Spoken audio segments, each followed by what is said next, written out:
अल्हम्दुलिल्लाह अल्हम्दुलिल्लाह वकफ़ा वस्सलातु वस्सलामु अला सय्यिदिर रुसुलि व ख़ातमिल अंबिया खुसूसन अला अस्हाबिहिल मुस्तफ़ा व अला आलिहिल मुज्तबा। रब्बि इश्रह ली सदरी व यस्सिर ली अमरी वहलुल उक़दतम मिन लिसानी यफ़क़हू क़ौली। अऊज़ु बिल्लाहि मिनश शैतानिर रजीम। बिस्मिल्लाहिर रहमानिर रहीम।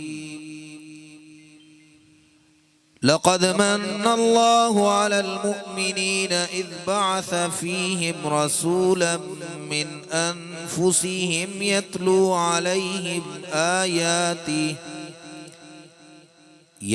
अलैहिम आयातिही व युज़क्कीहिम व युअल्लिमुहुमुल किताब वल हिक्मा व इन कानू मिन क़ब्लु लफ़ी ज़लालिम मुबीन। क़ाल अल्लाहु तबारक व तआला फ़ी मक़ामिल आख़र या अय्युहन नबिय्यु इन्ना अर्सलनाका शाहिदन व मुबश्शिरन व नज़ीरा व दाइयन इलल्लाहि बिइज़्निही व सिराजन मुनीरा।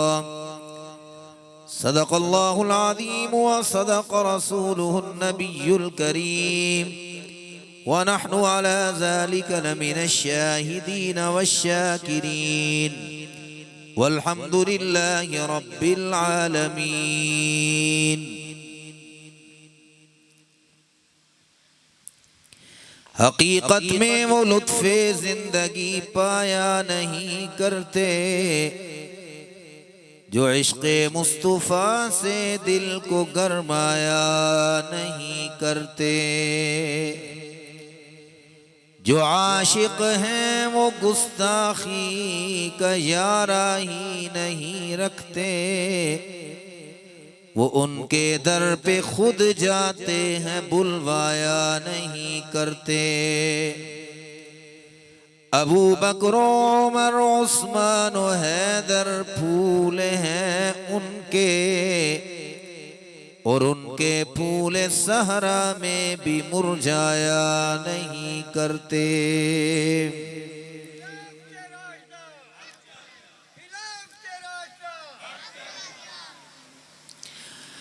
बरदराने आले सुन्नत वल जमात, मुअज़्ज़ज़ उलमाए किराम, काबिल इज़्ज़त एहतराम बुजुर्गों, दोस्तों, अजीज़ों, साथियों, सुन रही हैं तो मेरी मुअज़्ज़ज़ा और मुकर्रमा माओ बहनों, आज का ये प्रोग्राम मस्जिद उस्मान गनी का सालाना सीरतुन नबी सल्लल्लाहु ताला अलैहि वसल्लम के मुक़द्दस उन्वान पर मुनाक़िद किया गया प्रोग्राम है। हमारा अहल सुन्नत वल जमात का ये अक़ीदा और ईमान है कि अल्लाह रब्बुल इज़्ज़त ने जो अज़मत और मकाम, जो मर्तबा मेरे आका व मौला हज़रत मुहम्मदुर रसूलुल्लाह सल्लल्लाहु ताला अलैहि वसल्लम को अता किया, वो आपसे पहले भी किसी को नहीं दिया और आपके बाद क़यामत तक किसी को नहीं मिलेगा। ईमान है या कोई ना? अल्लाह रब्बुल इज़्ज़त ने जितनी आज़मत मेरे आका को अता की है, हमारा तो ये अकीदा और ईमान है, जिस जिस चीज़ को मेरे आका की निस्बत मिलती गई वो चीज़ आज़मत वाली बनती गई। हकीमुल उम्मत हज़रत मौलाना शाह मोहम्मद अशरफ अली थानवी रहमतुल्लाह अलैह ने लिखा है, अगर कोई आदमी हुजूर अलैहिस्सलातु वस्सलाम के पाँव मुबारक की जूती मुबारक को बेअदबी और तौहीन के इरादे से जुतड़ी कह दे तो वो आदमी भी काफिर है। इसलिए कि इस जूते को मेरे आका के पाँव की निस्बत मिल गई है। हर वो चीज अजमत वाली बन गई, हर वो चीज मकाम वाली बन गई जिस चीज को मेरे पैगंबर की निस्बत मिल गई। जिस कुर्ते को मेरे आका के वजूदे अतहर की निस्बत मिली वो कुर्ता अजमत वाला, जिस पगड़ी को मेरे आका के सर की निस्बत मिली वो पगड़ी आजमत वाली, जिस शहर मदीना को मेरे आका की निस्बत मिल गई वो मदीना अजमत वाला, वो मदीना अजमत वाला। हर उस चीज की अजमत पर ईमान लाना, जिस जिस चीज को मेरे पैगंबर की निस्बत मिली है। हत्ता के हमारे अकाबिरीन उलमाए देवबंद ने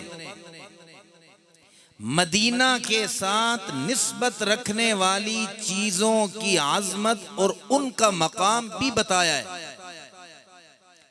आप अक्सर उलमाए किराम से सुनते हैं, कुतुबुल इरशाद मौलाना रशीद अहमद गंगोही रहमतुल्लाह अलैह के पास एक बंदा रुमाल लेके आया। कहा हजरत मैं हज पे गया था, मैं मदीना मुनव्वरा गया, वहां से आपके लिए ये रुमाल लेके आया हूं। हजरत गंगोई रहमतुल्लाह अलैह ने वो रुमाल लिया, उस रुमाल को अपने सर पे रखा, अपनी आंखों पे लगाया, उस रुमाल को चूमा। पास बैठे हुए किसी आदमी ने कहा हजरत ये रुमाल मदीना में नहीं बना, और आप भी जानते हैं मदीना में रुमाल या कपड़ों की कोई फैक्ट्रियां नहीं है, वहां तो सारा सामान हिंदुस्तान से जाता है। तो उस आदमी ने कहा हजरत आप इतने प्यार के साथ इसको आंखों पे लगा रहे हैं, चूम रहे हैं, बोसा दे रहे हैं, मदीना में ये रुमाल नहीं बना।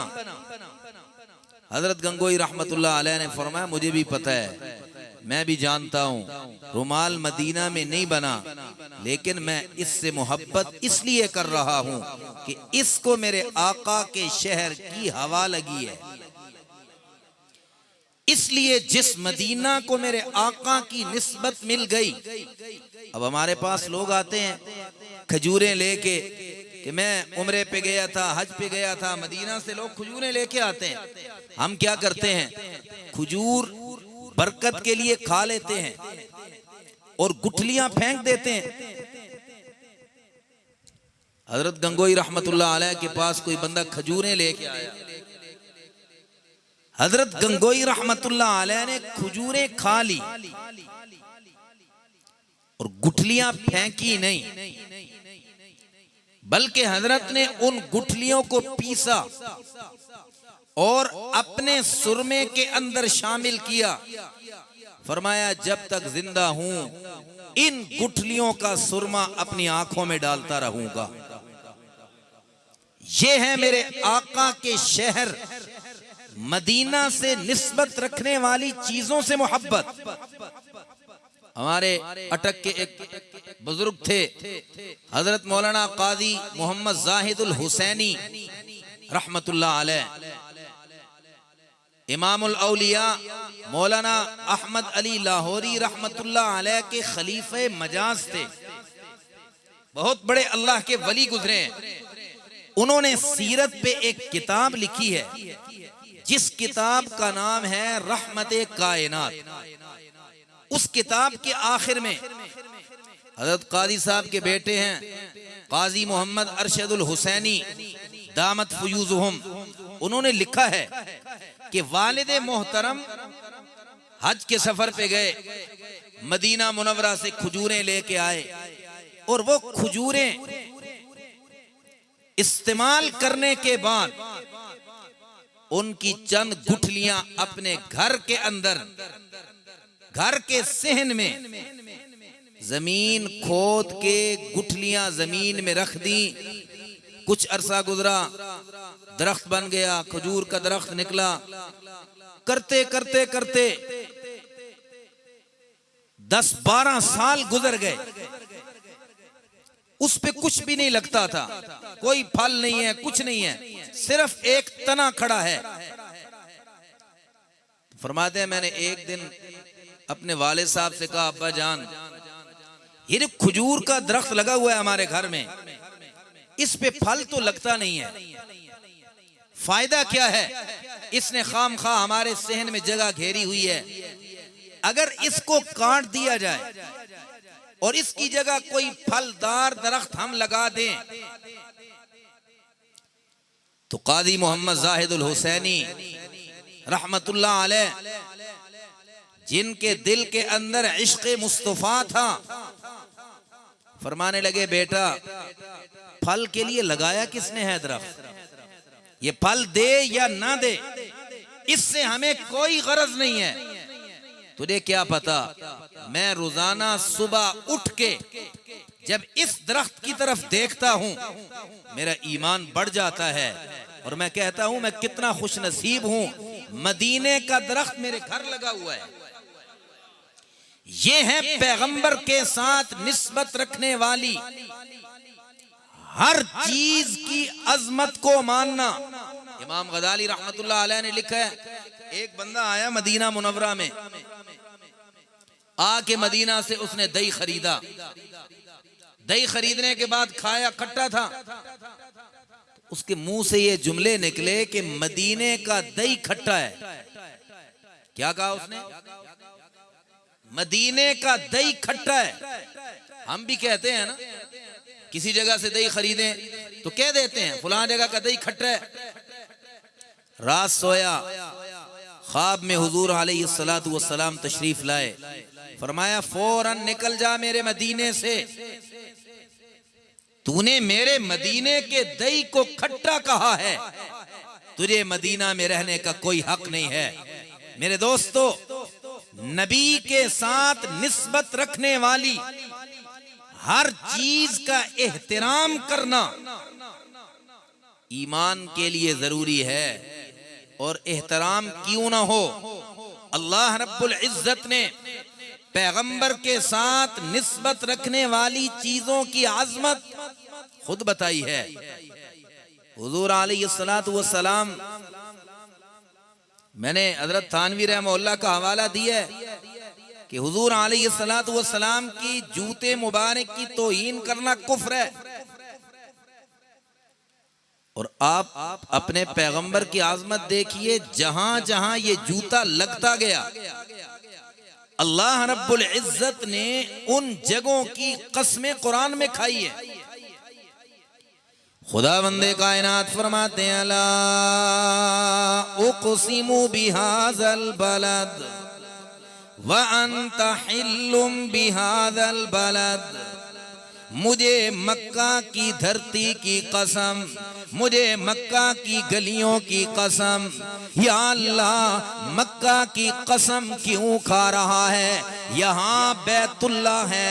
अल्लाह फरमाते हैं नहीं नहीं, या अल्लाह, इस मक्का के अंदर मकामे इब्राहीम है, इसलिए कसम खा रहा है। नहीं नहीं, मक्का के अंदर हजरे अस्वद है। नहीं नहीं, मक्का के अंदर सफा और मरवा पहाड़ियां हैं। अल्लाह फरमाते हैं ये सारी अजमतें मक्का को पहले भी हासिल थी, बैतुल्लाह पहले भी यहाँ था, लेकिन मैंने इसकी कसम नहीं खाई। मकामे इब्राहीम भी यहाँ था, मैंने कसम नहीं खाई। हजरे अस्वद भी यही था, मैंने कसम नहीं खाई। सफा और मरवा पहाड़ियां भी थी, मैंने कसम नहीं खाई। या अल्लाह, आज कसम क्यों खा रहा है? अल्लाह करीम फरमाते हैं, अंत हिल्लुम बिहादल बलद, मैंने मक्का की कसम इसलिए खाई है कि मेरे महबूब पैगंबर के पांव के तलवे लग गए।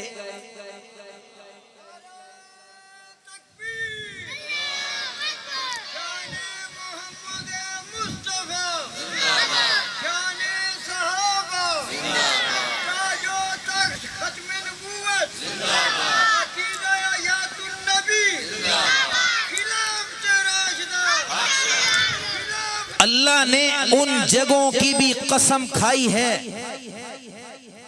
अल्लाह हमें समझाना चाहते हैं पैगंबर का मकाम, नबी की आजमत समझाना चाहते हैं कि जिस चीज को मेरे आका की निस्बत मिल गई। इमाम अबू यूसुफ रहमतुल्लाह अलैह, इमाम अबू हनीफा रहमतुल्लाह अलैह के बड़े मायानाज शागिर्द हैं।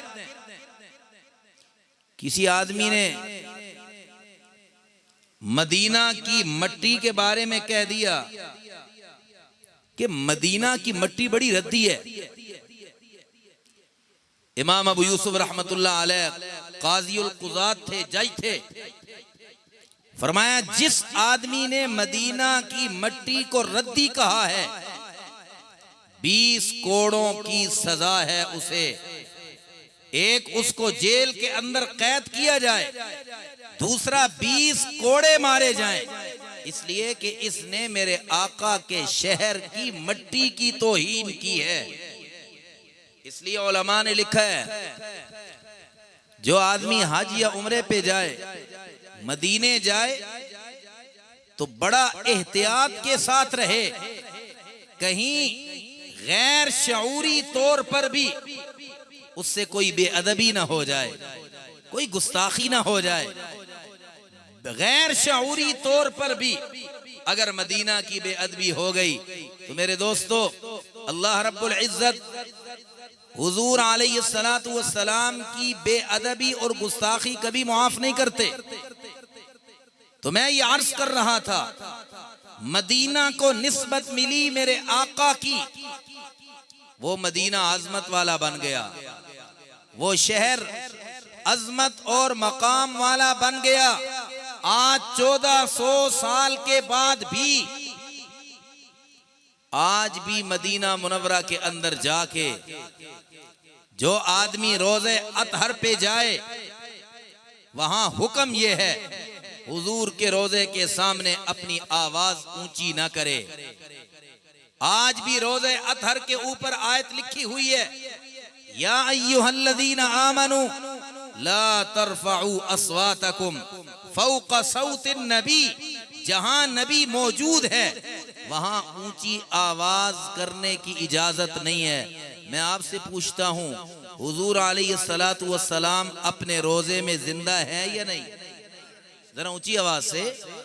जिंदा है। और हमारा अहलुस सुन्नत वल जमात का ये अकीदा और ईमान है, जो आदमी दूर से मेरे आका पे दरूद पढ़े, अल्लाह के फरिश्ते मेरे आका के रोजे अतहर पे वो सलाम पहुंचाते हैं, दरूद पहुंचाते हैं, हत्ता के उस बंदे का नाम भी लिया जाता है, उसके वालिद का नाम लिया जाता है, उसका खानदान और कबीला बताया जाता है। आका फुला आदमी ने जो फुला खानदान से ताल्लुक रखता है, उसने आप पे दरूद और सलाम का हदिया पेश किया है। और जो आदमी मेरे आका के रोजे अतहर पे जाके सलातो सलाम पढ़े, हुजूर खुद सुनते हैं, जवाब भी देते हैं।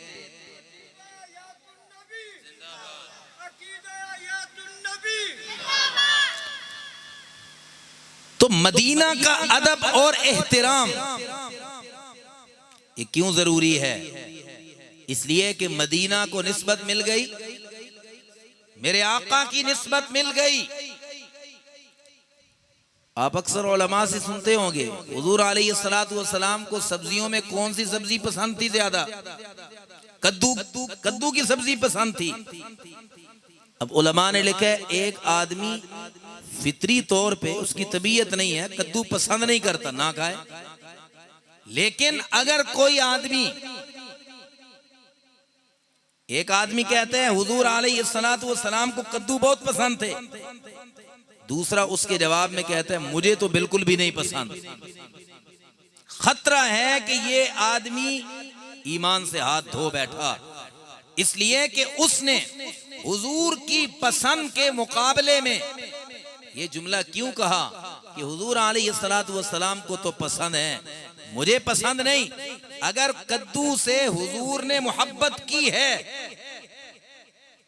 उस कद्दू के साथ मोहब्बत करना, उस सब्जी के साथ मोहब्बत करना, ये भी हमारे ईमान का हिस्सा है। तो जहां तक पैगंबर की अजमत का ताल्लुक है, आज लोग बड़ी आसानी से कह देते हैं फलां गुस्ताखे रसूल है, फलां गुस्ताखे रसूल है, फलां गुस्ताखे रसूल है। मैं आपसे पूछता हूं, जिस तबके के अकाबिरीन पैगंबर के पांव मुबारक की, जूती मुबारक की तौहीन बर्दाश्त ना करते हो, क्या वो पैगंबर की शान में गुस्ताखी कर सकते हैं? जरा ऊंची आवाज से। हमारे अकाबिर ने तो पैगंबर की आजमत बताई है, नबी का मकाम। और यही हजरत गंगोई रहमतुल्लाह अलैह, एक आदमी आया हजरत के पास सबज रंग के जूते लेकर, कहा हजरत आपके लिए हदिया लेके आया हूं। अब एक हमारा इश्क और मोहब्बत है, और एक इन उलमा का इश्क और मोहब्बत है। हमने तो आज तक कभी गौर भी नहीं किया, इस तरफ कभी हमारा जहन भी नहीं गया। सबज रंग की जूते बंदा लेके आया, हजरत ने हदिया कबूल किया। फरमाया कबूल इसलिए कर रहा हूं, हदिया कबूल करना मेरे आका की सुन्नत है, लेकिन ये जूते पहनूंगा नहीं। कहा हजरत क्यों? फरमाया मेरे आका के गुंबद का रंग भी सबज है, मेरे आका के गुंबद का रंग भी सबज है। और उलमा से आप पूछें, ये सबज रंग खुलफाए राशिदीन के दौर में नहीं था, सहाबा के दौर में नहीं था, ताबिईन तबा ताबिईन के दौर में नहीं था, खिलाफत उस्मानिया तक हुजूर के गुंबद का रंग सफेद था। ये तुर्कों ने आके इसको रंग दिया है सबज का, लेकिन अब इस सबज रंग की निस्बत मेरे आका के गुंबद के साथ हो गई है। हजरत गंगोई रहमतुल्लाह अलैह फरमाते हैं, उस रंग के जूते अपने पांव में पहनना भी मैं पैगंबर की तौहीन समझता हूं, अपनी ईमानी गैरत के खिलाफ समझता हूं। हदिया कबूल कर लिया, लेकिन सारी जिंदगी सबज रंग के जूते पहने नहीं। तो पैगंबर की आजमत का तकाजा ये है कि नबी के साथ जो जो चीज निस्बत रखती है, उस चीज की अजमत को माना जाए। तो फिर मैं आपसे पूछता हूं, ये जो कुरान अल्लाह की किताब है, इस कुरान को किसकी निस्बत हासिल है? हुजूर नबी करीम सल्लल्लाहु ताला अलैहि वसल्लम की। ये कुरान अल्लाह का कलाम मेरे आका पे उतरा है, लेकिन मुझे तौफीक नहीं होती कि मैं कुरान खोल के उसकी तिलावत करूं, कुरान समझूं, किसी आलिम के पास जाऊं, उसका तर्जमा पढ़ूं, उसकी तफसीर पढ़ूं। सारी जिंदगी मेरी गुजर गई, मैं कुल हु अल्लाह पे नमाज पढ़ रहा हूं, ना कोई नई सूरत याद करता हूं, ना याद करने की कोशिश करता हूं। चलो पहले मैंने कुरान नहीं पढ़ा, आज पढ़ लूं। मेरे दोस्तों, हुजूर अलैहिस्सलातु वस्सलाम पर नाजिल होने वाली अल्लाह की ये किताब हुजूर का सबसे बड़ा मौइज़ा जो आज हमारे पास मौजूद है। हुजूर सल्लल्लाहु अलैहि वसल्लम को अल्लाह ने जितने मौइज़े अता किए हैं, हमने कोई मौइज़ा अपनी आंखों से नहीं देखा, लेकिन ये मौइज़ा कुरान हुजूर नबी करीम सल्लल्लाहु अलैहि वसल्लम पर उतरने वाली किताब, ये हुजूर का जिंदा मौइज़ा है, जो 1400 साल के बाद भी हमारे पास आज महफूज हालत में है। हम सीरत के जलसे में आके इस बात का अहद करें कि इंशाअल्लाहुल अज़ीज़ आइंदा रोजाना की बुनियाद पे कुरान की तिलावत करेंगे, और जो कुरान नहीं पढ़े हुए कुरान सीखने की कोशिश करेंगे। जो कुरान सीखे हुए हैं, कुरान पढ़े हुए हैं, वो कुरान का तर्जमा किसी आलिम से पढ़े, कुरान की तफसीर पढ़ें, अपने बच्चों को कुरान पढ़ाएं, बच्चियों को कुरान पढ़ाएं। और दूसरा, हुजूर अलैहिस्सलातु वस्सलाम ने जिस चीज को अपनी आंखों की ठंडक करार दिया, कुर्रतु आइनी फिस्सलाह, नमाज मेरी आंखों की ठंडक है। हम ये आहद करें, कोशिश करें कि इंशाअल्लाहुल अज़ीज़ आइंदा हम 5 वक़्त की नमाज पाबंदी के साथ पढ़ेंगे। मेरे दोस्तों, अगर इस जलसे के बाद हमारे अंदर तब्दीली आ जाती है, नमाज की पाबंदी हो जाती है, कुरान की तिलावत की पाबंदी हो जाती है, तो फिर तो जलसे का मकसद मेरे ख्याल में पूरा हो गया है। अल्लाह रब्बुल इज़्ज़त हमें हुजूर नबी करीम सल्लल्लाहु ताला अलैहि वसल्लम के साथ सच्ची अकीदत और मोहब्बत नसीब फरमाए और हुजूर अलैहिस्सलातु वस्सलाम के साथ निस्बत रखने वाली हर चीज की अजमत, हर चीज का मकाम पहचानने की तौफीक अता फरमाए और अल्लाह रब्बुल इज़्ज़त हमें पंजगाना नमाज का और कुरान की तिलावत का पाबंद बनाए। व आखिरु दावाना अनिल हम्दुलिल्लाहि रब्बिल आलमीन।